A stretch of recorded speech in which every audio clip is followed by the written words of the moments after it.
Channel 00390. Active since 2015, this YouTube channel is filled with strange videos. The thumbnails themselves give off a strange vibe, and if you go to the description of the channel, you'll see why. It reads, "Do not subscribe, you bother me. Do not offer me money for affiliation or visualization or other.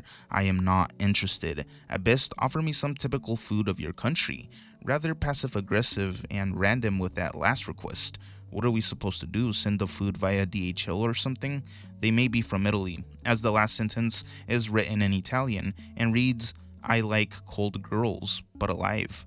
Very ominous. YouTube being YouTube, he now has over 50,000 subscribers. I guess it is a way to troll whoever is behind this project. The videos themselves are cryptic, depicting a couple recorded on security footage secretly. A video that just consists of an image of a woman and a pink puffer wearing heels tied up to a chair, with music playing over it. A video titled Cloudy Day has an opening shot depicting a mannequin with a dirty face. Another one, Test Tribute, Martin Arnold 1989, opening card says Test 1, and a girl walks backwards towards the camera, most likely reversed footage, and just stares at us in a loop.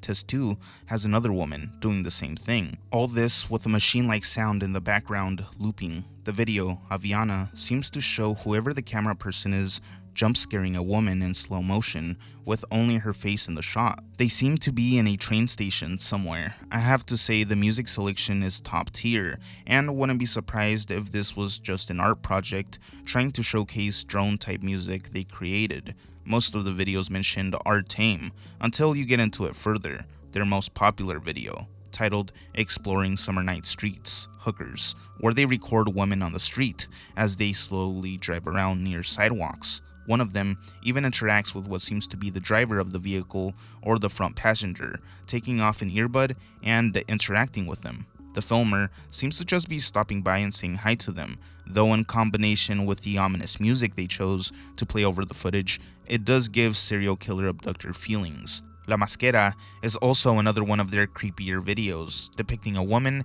in a wedding dress with a realistic human mask on, just looking into the camera eerily, and then taking the mask off. Then cuts to a Bill Cosby advertisement promoting Coke that is playing in a futuristic city with flying vehicles, cutting to a scene where Bill Cosby is eating a Jell-O pudding pop, then showing kids eating popsicles, which is a dark and unsettling twist to the video, almost like it's giving off a dark message. Barack Obama with his eyes shut, pentagram in his forehead, and Putin is also making a cameo in this satanic alternate dystopian world.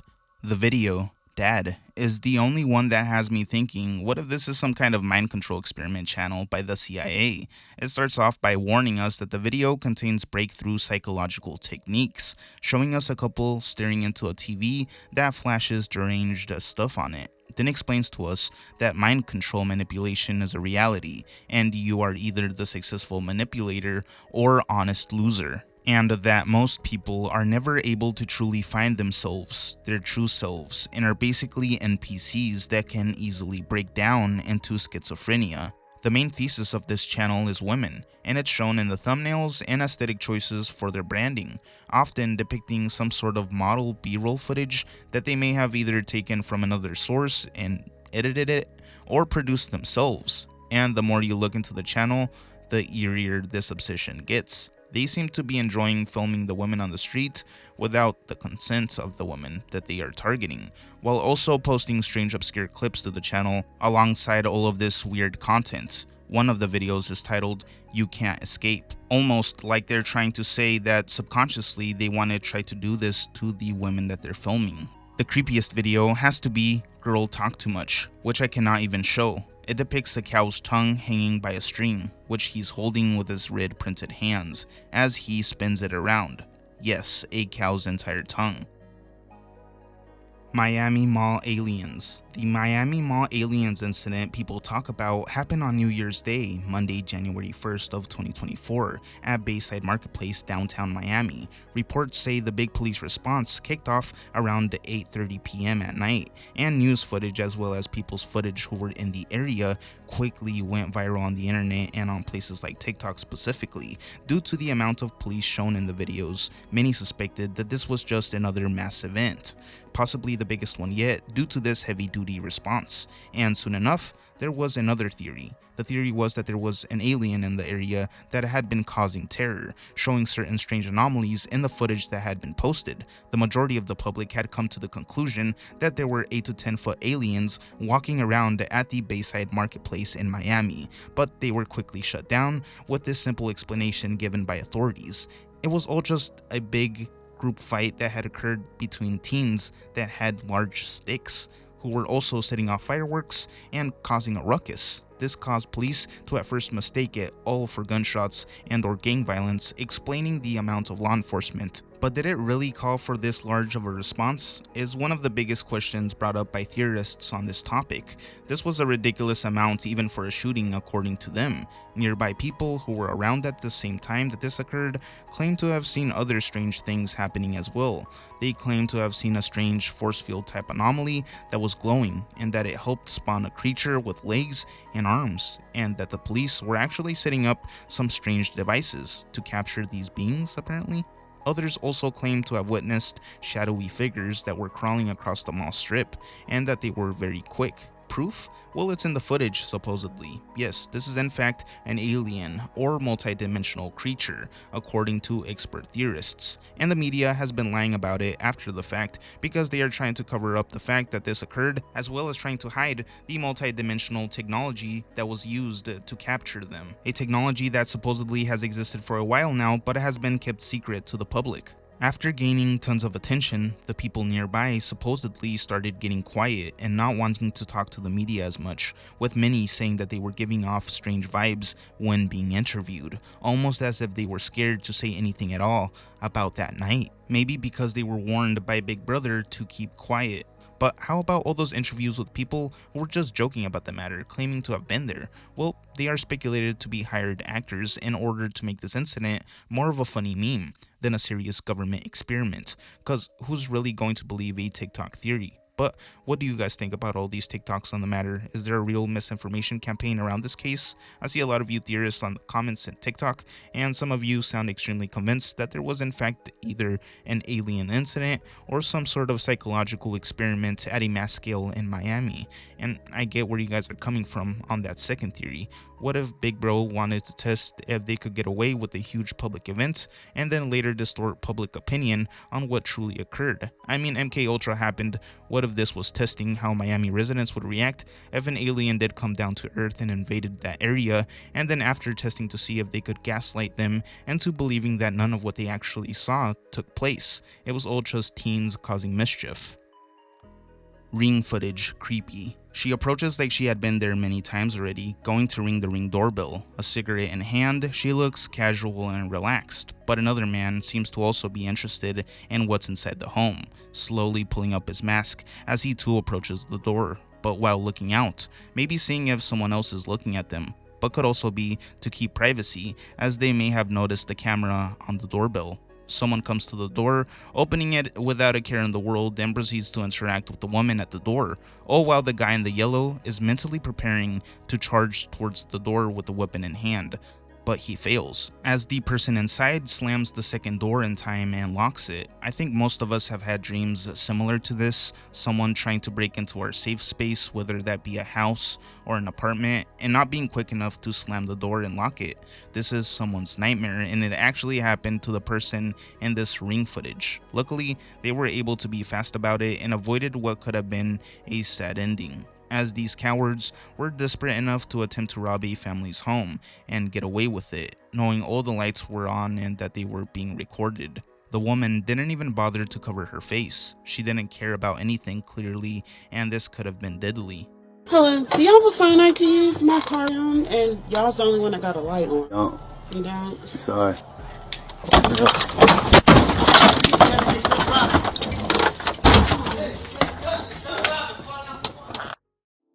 Abandoned mine found footage. A public service announcement titled "Stay Out and Stay Alive," warning those thrill seekers who like to get into trouble to not explore abandoned mines, has to be one of the creepiest PSAs ever put out. It warned those that watched of all the dangerous possibilities that could take place, like the mine collapsing in on itself and trapping people in without any air, to warning about possible abandoned explosives going off. The most unsettling part about this message is the found footage and the story that goes along with it that is presented to us, capturing an accident that occurred on July 4th, 1998. Labeling it as trespassing footage. It starts off with a group of dudes calmly explaining how instead of listening to the sign right outside of the mine that reads "Stay out, stay alive," they are going to explore it anyways and be dumb, risking their lives for the thrill of it. Curiosity killed the cat, and so they started down towards the mine, climbing down a janky ladder and walking deep into the mine, going further and further in. Not scared at all, unsurprisingly, they all seem confident in surviving this endeavor, despite seeing various signs of decay and possible collapse. They proceeded to explore even more, getting lost in the maze of the mine, but confidently declaring that they for sure know how to exit the place if needed. When having to cross a piece of wood over a drop into the abyss, they notice a rope hanging from the wood and believe that if they climb down that rope, it will lead them to the main shaft. The boy Adam seemed to be proficient in climbing rope like many boys and volunteered as tribute for the group, going at it like a good old boy and building up the nerve to actually attempt to do this, and he finally gains the courage and clings to it only for it to snap and break itself from the wood, leaving Adam to freefall into the black 65 feet hole, hitting the lowest floor. He was totally out of it, but still strong enough to breathe. His friends, scared for his life, exited and contacted emergency services, who were able to rescue him from the shaft alive. This could have been a lot worse and taken a darker turn if they all decided to not do anything about it because of the risk of getting in a lot of trouble, or if Adam had died as soon as he hit the floor. Yeah, we gotta remember where we're... Okay, we got out here. Who painted these X's and stuff? What do they mean? Dead ends. Okay, they're all got an X on them. So you can go this way. One's got an X, but it's also got that. Hi, Mom. Might not make it back. Mom and Dad, forgive me. Glad you can How far down does it go? Way down to that ladder. See where it's laying down? Where Like a good 30 feet. where the am I gonna hook this? I know. About 600 feet. Put it like he's doing it. Yeah.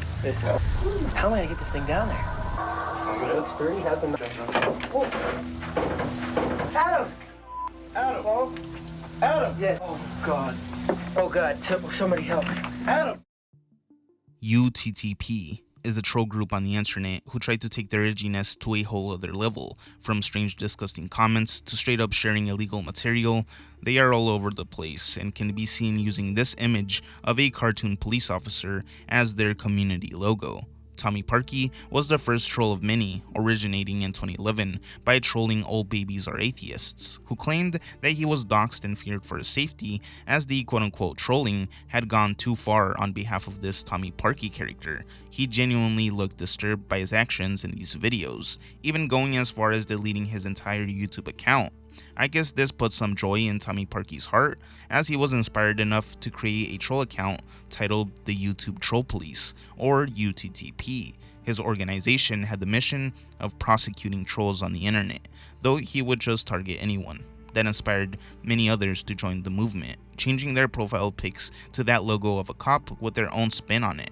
The image of the original cop was taken from the 1970s animated film The Phantom Toll Booth. Tommy would go on to serve 10 months in prison though, after attacking his brother, killing the momentum of his movement. Although there was one fearless Chad who decided to take on the grift, named Steven Larson, not related to Daniel Larson apparently. This guy would dress up in a uniform and just act cringe in front of the camera, and say that he wants to arrest internet trolls, though they would take it easy and just troll fans of the FNAF franchise. In 2020, things started to actually turn dark again. The Sure-based 12 era, he or they took control of the movement and filled it with life again. They would hack into gacha creators' YouTubers accounts, replacing their video names to "This channel was hacked by Sure-based 12" and the UTTP logo as the thumbnail. This was pretty serious, as they most likely used phishing links to trick these creators into giving up passwords and emails. The videos posted after the hack were also trollish in nature.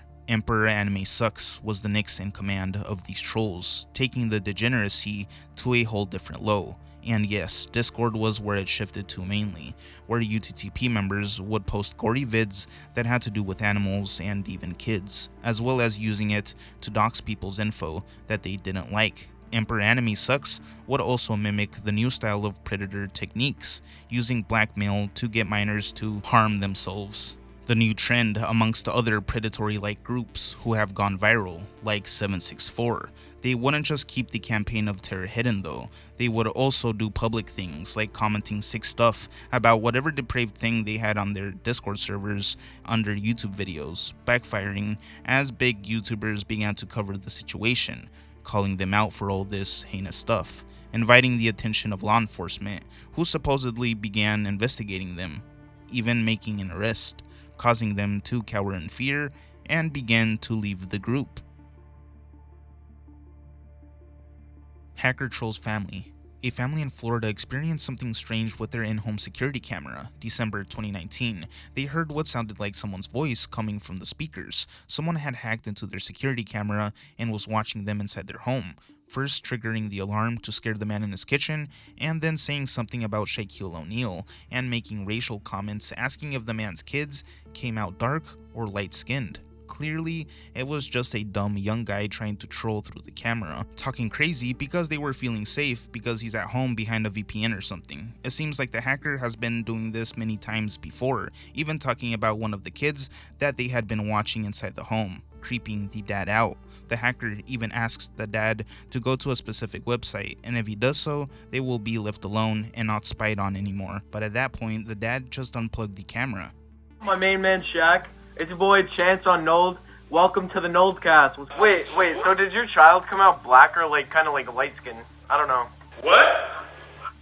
Nothing? Is your kid a baboon, like the monkey? Wait, does your child look like an Oreo? Can you bring like a web browser up on your phone and then type in the website that I tell you? No. Why? I'll leave you and your family alone. Or I could do this. Jesse's eyes moved. In this video posted by El Cucuy TikTok account, there is a Latino kid playing alongside his brother with stuffed animals and toys, speaking in Spanish, just using imagination and role-playing. He then shows us the Jesse from Toy Story doll sitting there as normal, pretending like his stuffed animal is talking to it. Then, all of a sudden, while acting out his imagination, Jesse's eyes shift upwards. The doll moved its eyes, frightening the kid instantly. He blurts out, "Lousy doll," and walks away shocked. Maria Sabina wax figure. In this other video out of Latin America, we are presented with the wax doll of Maria Sabina, a village wise woman known for her mushroom ceremonies, where people in the 1950s would claim to have connected with a higher dimension and talk to God, although mushrooms before this were often used to treat illness. In the high secluded mountains of Oaxaca, Mexico, where Spanish is the second language. Many 1960s celebrities, including Bob Dylan, John Lennon, and Keith Richards, were rumored to have visited Maria Sabina for her mushroom experience, after the approval of Robert Gordon Wasson, Vice President for Public Relations at JP Morgan in the 1940s. He studied hallucinogenic mushrooms, publishing papers on the matter, visiting Maria Sabina, and taking part in her ritual for his studies. All funded by the CIA, by the way. Wasson's 1956 expedition was funded by the CIA's MK-Ultra subproject 58, as revealed by documents that John Marks obtained under the Freedom of Information Act. The funding was provided under the cover name of Geschichter Fund for Medical Research, which Wasson credited at the end of his later life article about the expedition he took to Oaxaca to visit Maria Sabina, a ritual that has been going on since ancient America, even depicted in indigenous books, so it's no wonder why they would have her legend live on in wax form in a museum. A man deciding to capture the statue was surprised when it seemed to come to life for a brief moment, changing its gaze like it was a living being. Cigarette still in mouth, she loved smoking. The guy is left stunned. Monuments are often made out of some sort of metal, but this one is highly realistic, an interesting choice for such a mystical legend, as it does look like it could move at any given second.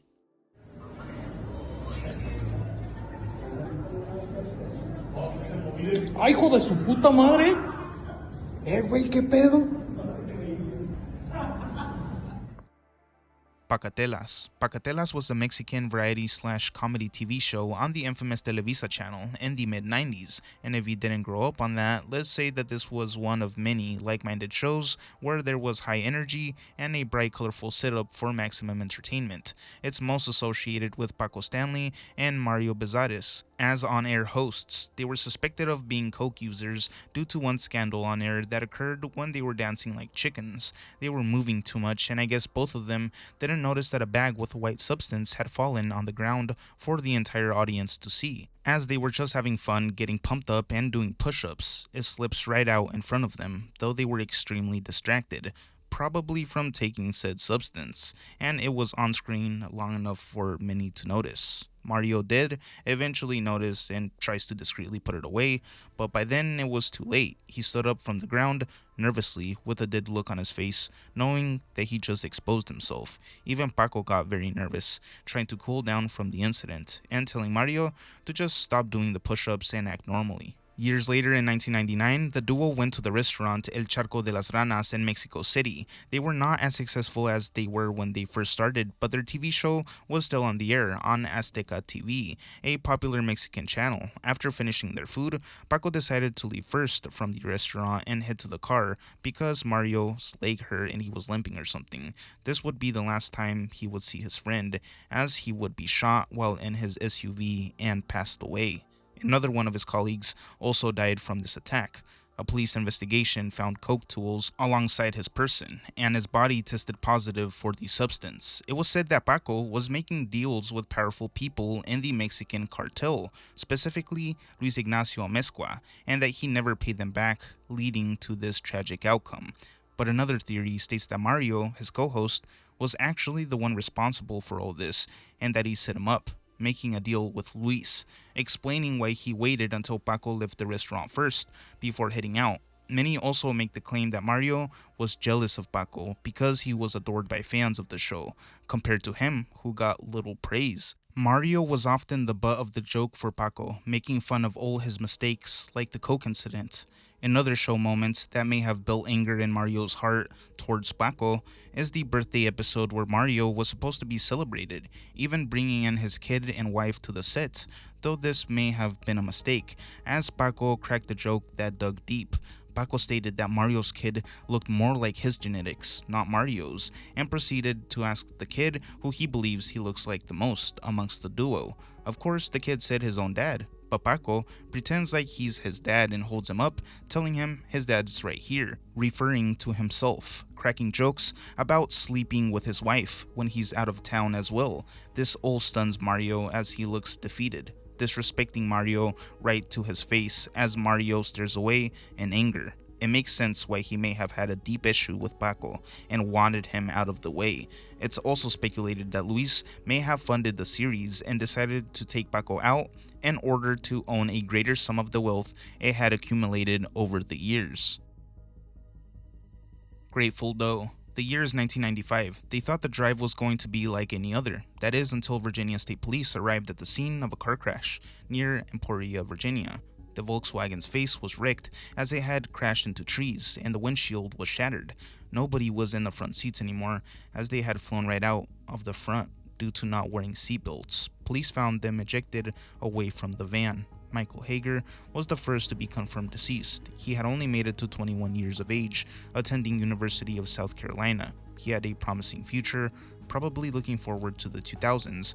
As for his passenger, sadly the incident had deformed him so much that they couldn't verify who he was at the spot, and when trying to fingerprint him, he didn't have any records that matched. When police went asking the family, they were clueless as well to who he may have been, even though they had both been wearing the exact same t-shirt when found at the scene. You would think they were just great buddies with a long history of enjoying the Grateful Dead rock band, but they couldn't find a lead, other than 2 tickets to a Grateful Dead concert they were planning on attending. Also a note that read, "Jason, sorry we had to go. See ya around. Call me. 914, Caroline T, and Caroline O. Bye." A strange drawing could also be seen on the note. Authorities tracked the tickets back to a man in Pennsylvania, but he was just a ticket reseller and couldn't remember who he'd sold them to. They knew what his first name was, but couldn't pinpoint exactly who he was, going on for many years as John Doe, or sometimes Grateful Doe, due to the fact that the last thing he had on him was the band's shirt. Thanks to modern tech and awareness, in 2012, the National Center for Missing and Exploited Children created a facial reconstruction, making it easier for internet detectives who wanted to help identify him, specifically Redditor Zombie Gray. They started a subreddit where users could post unknown info pertaining to this case, attempting to find maybe an old picture that matched. The missing poster they created had an estimated age range, tattoos he had, and more, linking back to the subreddit. This image had spread across the web and led to one interesting person named Steve, who believed that Jason's full name was Jason Callahan, moving closer to a discovery. In 2015, this post was made. OMG, this is my son, Jason Callahan, from Myrtle Beach, South Carolina. I've been looking for him all this time with no luck. Today, my other son saw this Facebook page, and after all the years of praying for him to just call me or come home. It turns out that at 18, Jason had left his mother's home and went around the country traveling any place he could.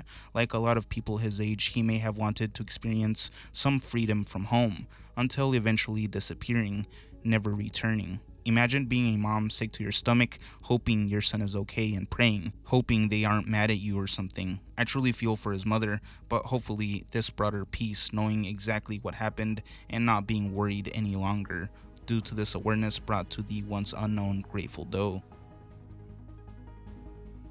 Warning, Asians are still being targeted and being followed home. Happened this morning, Kent East Hill. This was posted on Reddit in an attempt to bring awareness to a string of robberies in a neighborhood that had one thing in common: Asian people were being targeted, most likely due to the belief of these thieves that Asian people like to keep large sums of cash at home instead of putting it in a bank. In this ring footage, we see an old Asian couple walking up to their home and opening the door. The lady in pink proceeds to look behind her before entering, quickly noticing a man in all black, sporting a mask. Her face shows that she's completely terrified, reacting quickly and getting inside, slamming the second door. Unlike the last couple that robbed the home, not caring about the ring camera, the thief decides to get rid of the camera. The second home invasion that was recorded in that area also shows an Asian male being targeted, but he didn't get as lucky as the last couple, as he ended up being tased before being able to open the door to get into his home safely, though both of the culprits were found and put in prison for hate crimes, robbery, and impersonating law enforcement. Who knows, they may have gotten inspiration from that one YG song titled Meet the Flockers, where YG basically promotes robbing Asian neighborhoods, Chinese specifically, though the lyrics were changed afterwards, because he was being called out for racism.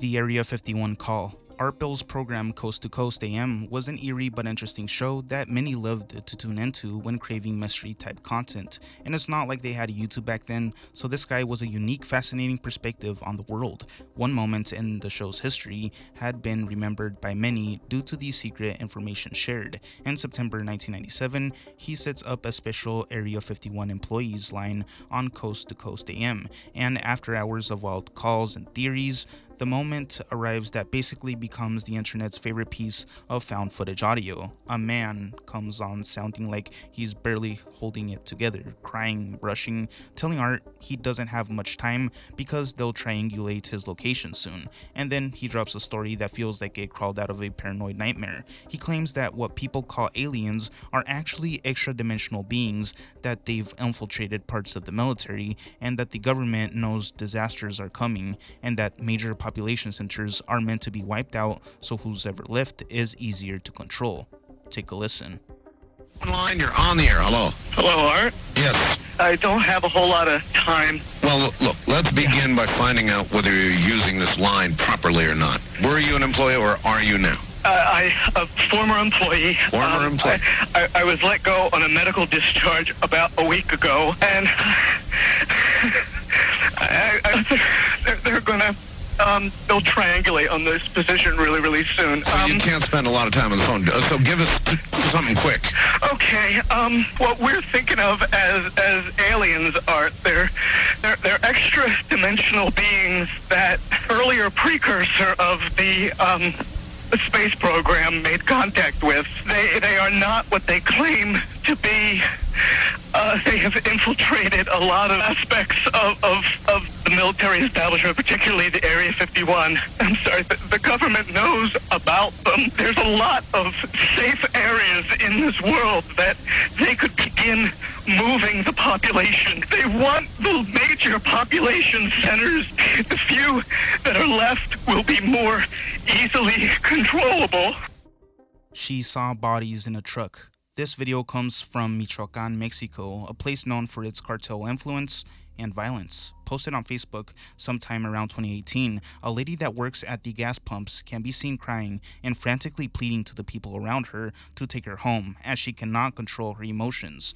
The people around her are trained to not bring any needed attention, as this could escalate the situation to something more dangerous that could put all of their lives at risk due to being seen as snitches, rats trying to alert police, something that the cartel would definitely not treat kindly. The lady, still not calm, proceeds to say that she saw a pile of kids in the back of a large trailer truck that was supposed to be carrying cooking flour. She claims to have accidentally seen it when going towards the back of the truck to see if it was being fueled correctly. The video alone is not graphic, but her cries for help are very eerie and unsettling. She tries to warn the woman that is comforting her to never lose eyesight of her child and keep them at a close distance, because the things that she saw in the back of that truck were so terrifying that it may have rewired her fear-based instincts in her brain. She also begs to them that she wants to simply forget it all and return to her children at home so she could protect them. What she witnessed really traumatized her, but those around her seem to have seen similar atrocities